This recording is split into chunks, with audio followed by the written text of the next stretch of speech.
Gjendja e hekurudhave në Kosovë është e mjerueshme, nga se nuk ka investime në to, derisa shumica prej tyre janë jo funksionale për arsye të uzurpimeve, mbi ndërtimeve pa leje dhe vjedhjeve të binarëve.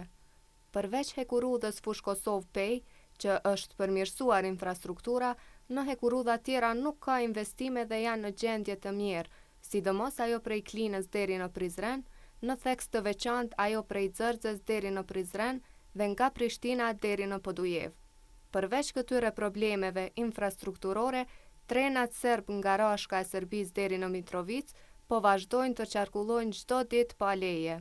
Kështu ka thënë kryetari i bordit të autoritetit regulativ të hekurudhave në Kosovë, Arsim Berisha, në një intervistë për Kosova Press, i cili shprehu shqetësimin e tij edhe për procedurat tenderuese jo transparente për zgjedhjen e kompanisë nga Infrakos për rehabilitimin hekurudhor Hani Elezit Mitrovic, të financuar nga Komisioni Evropian.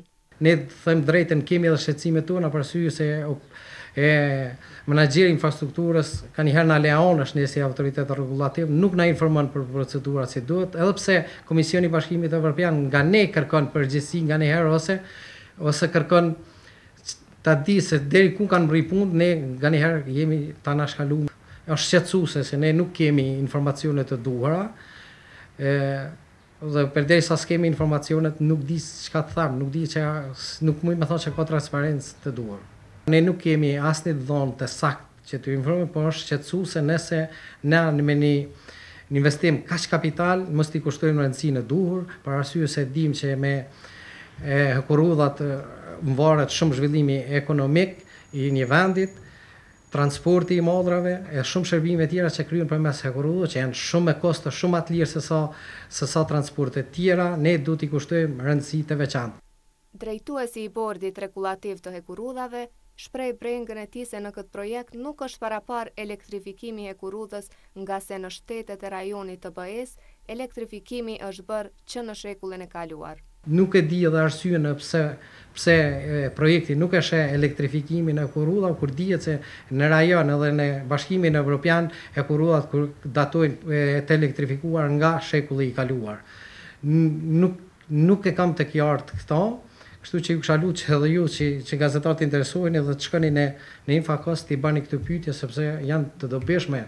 Nuk është para elektrifikimi. Nuk është, kjo është shqetësuese, ta them drejtën, është shqetësuese pse nuk mund të ketë sot përderisa vendet, një pjesë e vendeve të rajonit, fqinje, edhe mos flasim për vendet e Bashkimit Evropian, datojnë elektrifikimi e hekurudhave në fillim të shekullit të kaluar.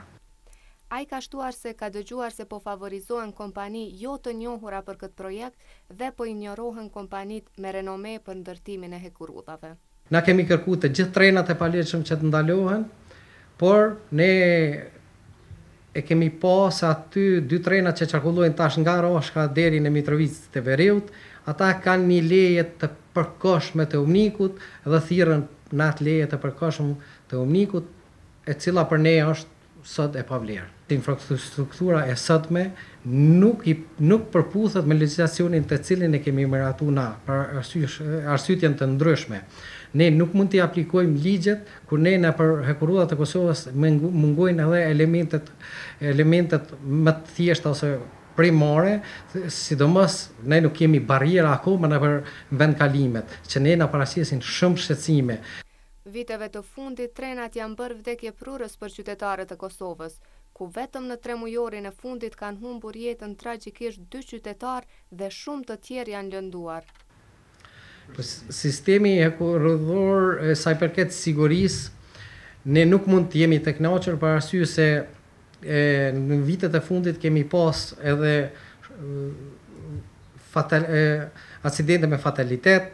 Ne veç në këtë vit, domethënë 3 mujorin e parë kemi 2 raste me fatalitet, kemi shumë persona të lënduar.